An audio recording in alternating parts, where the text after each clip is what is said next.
a pena máxima era de 4 anos, né? Então, parte da discussão que acontece nesse momento é se a pena para o Gabriel foi exagerada ou não. E aí depende muito do ponto de vista que você pretende olhar, né? Se a gente está falando de um caso que poderia ter pena máxima de 4 anos e ao atleta foi dada uma pena de 2 anos para ele cumprir 1 ano, eu não vejo exagero nisso. E assim, doping é coisa muito séria. Exame antidoping é coisa muito séria, né? E como o André citou o exemplo dos esportes olímpicos, futebol também é o esporte olímpico, mas dos atletas olímpicos de maneira mais clássica, assim, que a gente está mais acostumado, é uma coisa sagrada, absolutamente sagrada. E no futebol tem que ser tratado como tal. E geralmente não foi pelo Gabriel, individualmente pelo Gabriel, né? Então esse caso, ele me desperta 2 olhares. O olhar prático para o protocolo que foi descumprido, né? O Gabriel infringiu uma regra, e aí alguém pode dizer, mas ele não estava tentando burlar, ele só foi marrento e não quis fazer.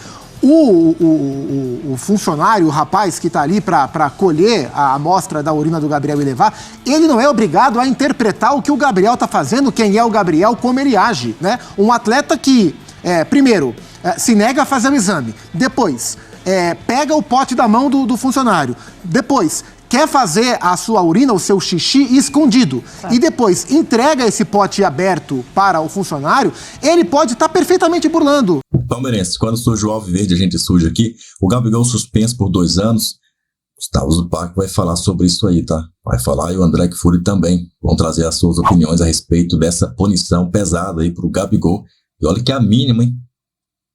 Vamos ver aí, então, a punição aí pro Gabigol, o que eles acham dessa questão. Mas antes, dá o seu like. Dá um like e ajuda a gente, ajuda o canal a crescer também, colocando, vamos chegar aos 200k ou não vamos? Então impulsiona esses vídeos aí, impulsiona esses vídeos aí, compartilha os links aí nos grupos do WhatsApp, nos grupos do Telegram, sinal de fumaça também, se tiver jeito e tudo mais.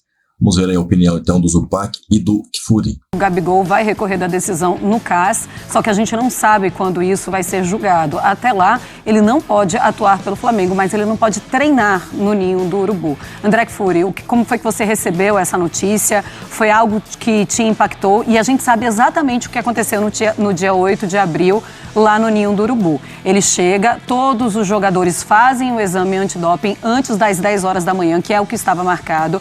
O Gabigol se recusa a fazer esse exame, vai para o treinamento, depois ele vai almoçar, sem falar que há relatos que ele distrata as pessoas que ali estavam para fazer esse exame antidoping. Pois é, e entregou o frasco aberto para as pessoas também que estavam lá para colher o exame, o que evidentemente, em termos de procedimento, né, já que você está colhendo o material que vai ser analisado em laboratório, é uma coisa completamente inapropriada, né? Pode haver todo tipo de contaminação, até para prejuízo do atleta, isso não deveria acontecer, né? O atleta deveria ser o principal interessado no bom tratamento, no bom manuseio do frasco e da amostra. Então são coisas curiosas, para dizer o mínimo, né?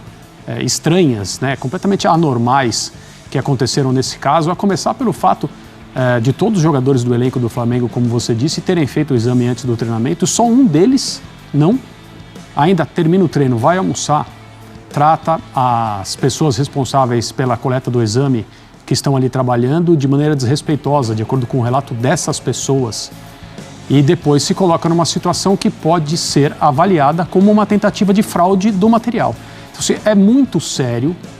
Atletas olímpicos, por exemplo, para quem não tem familiaridade, né, não acompanha esse tipo de assunto com proximidade, precisam declarar onde estão durante todo o tempo, estão todos sujeitos a exames feitos a qualquer momento. Pode ser de madrugada, pode ser em qualquer dia da semana, pode ser em qualquer lugar, e eles têm obrigação, eles têm 1 hora para colher o exame. Essa é a regra a qual estão submetidos os atletas das modalidades olímpicas. Então, muita coisa eu acho ainda vai ser esclarecida. O Gabriel tem todo o direito, evidentemente, de se defender. Ele contratou um escritório de advocacia que é muito importante, muito experiente, especializado nesse tipo de assunto lá no Rio de Janeiro. E cabe recurso à Corte Arbitral do Esporte, é uma coisa que pode ser discutida em algum tempo ainda, né? Já aconteceu há muito tempo. A punição, pelo menos preliminarmente, é longa e ela pode ser duplamente essa pena, o dobro da pena que ele já recebeu. Então é um assunto sério, pode ter um dano correspondente à carreira do Gabriel se ele for condenado, e é uma coisa muito preocupante. Sim. Eu recebi essa notícia, acho que todo mundo com preocupação.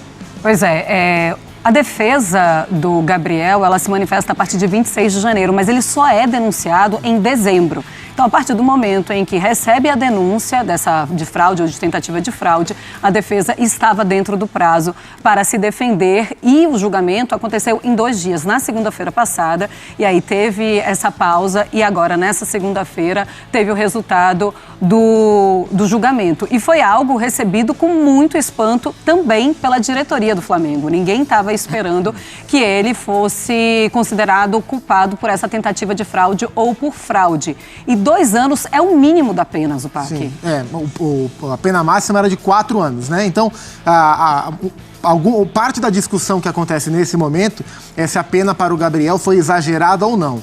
E aí depende muito do ponto de vista que você pretende olhar, né? Se a gente está falando de um caso que poderia ter pena máxima de 4 anos e ao atleta foi dada uma pena de 2 anos para ele cumprir 1 ano, eu não vejo exagero nisso. E assim, doping é coisa muito séria. Exame antidoping é coisa muito séria, né? E como o André citou o exemplo dos esportes olímpicos, futebol também é o esporte olímpico, mas dos atletas olímpicos de maneira mais clássica, assim, que a gente está mais acostumado, é uma coisa sagrada, absolutamente sagrada. E no futebol tem que ser tratado como tal. E geralmente não foi pelo Gabriel, individualmente pelo Gabriel, né? Então esse caso, ele me desperta 2 olhares. O olhar prático pro protocolo que foi descumprido, né? O Gabriel infringiu uma regra, e aí alguém pode dizer, mas ele não estava tentando burlar, ele só foi marrento e não quis fazer.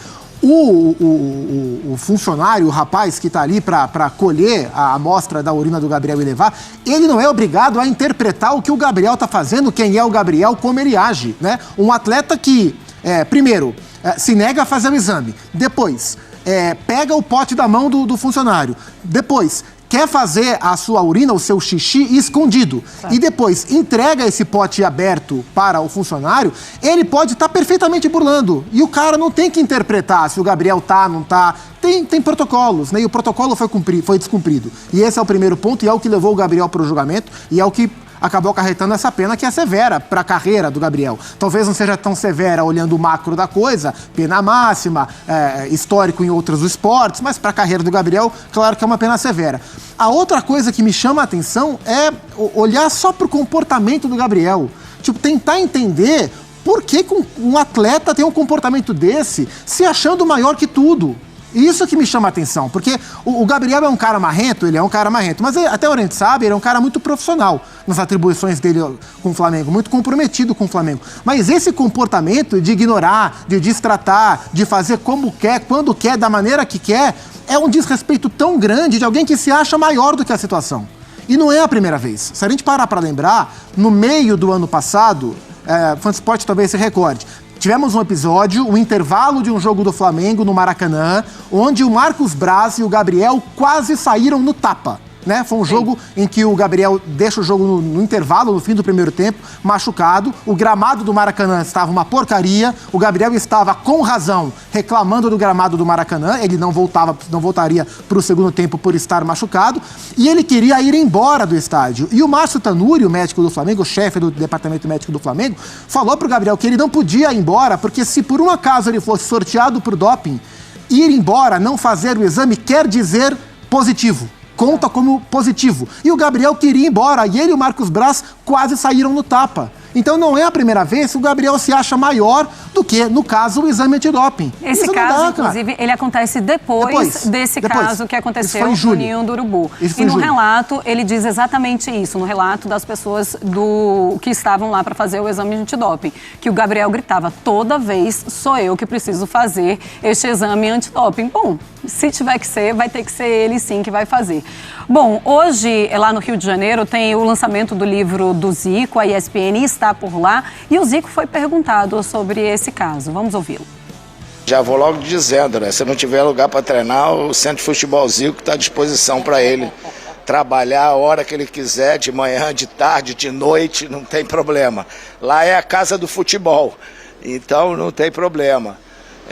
A gente fica muito triste com uma situação como essa, Eu acho que o único lado positivo de tudo isso que está sendo desenhado é que ele não foi punido por ter jogado dopado. E isso talvez pudesse vir a ser o maior agravante para um jogador de futebol. Deve ter recurso por parte do Flamengo, mas é ruim para qualquer jogador de futebol não poder treinar com a equipe e ter que estar tendo uma força de vontade muito grande para treinar separado, se manter em forma durante um período como esse, entendeu? Então, como eu gosto dele, acho que ele é um cara que deu muito e pode continuar dando ao Flamengo, que o CFZ se coloca à disposição no que for preciso para ele, no que tiver que ajudar ele. E agora só vou dizendo, né? Nós temos uma pelada lá de quarta-feira, não vai pensar que vai ser fácil para ele jogar não, porque aí complica. Só para deixar claro, tá? Então, assim, o exame antidoping do Gabigol deu negativo. Sim. Ele não estava dopado. O grande problema é todo o imbróglio, tudo que acontece antes desse exame ficar pronto. André Fúrio, eu também queria a tua opinião. E aí o Zico está lá dizendo que o CT dele está à disposição, já que o Gabigol não vai poder nem treinar no Ninho do Urubu. Também queria que você falasse sobre se você achou que 2 anos, no caso ele vai cumprir 1, porque 1 ano a gente já coloca ali como uma pena, é muito grande, se é um absurdo ele ficar esse tempo fora. Não. E como é que você imagina que o Flamengo tem que fazer agora? Começar a procurar um substituto para o Gabigol? Bom, a sua segunda pergunta é uma questão que o clube precisa ver em relação ao que interessa a ele nesse momento, né?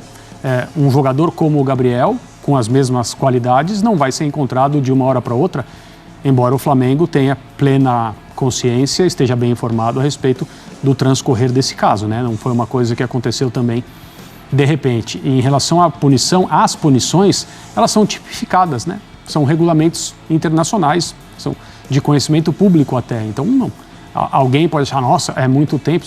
O tipo de ofensa no qual um comportamento como o do Gabriel é analisado pelo Código Antidopagem Internacional é seríssimo.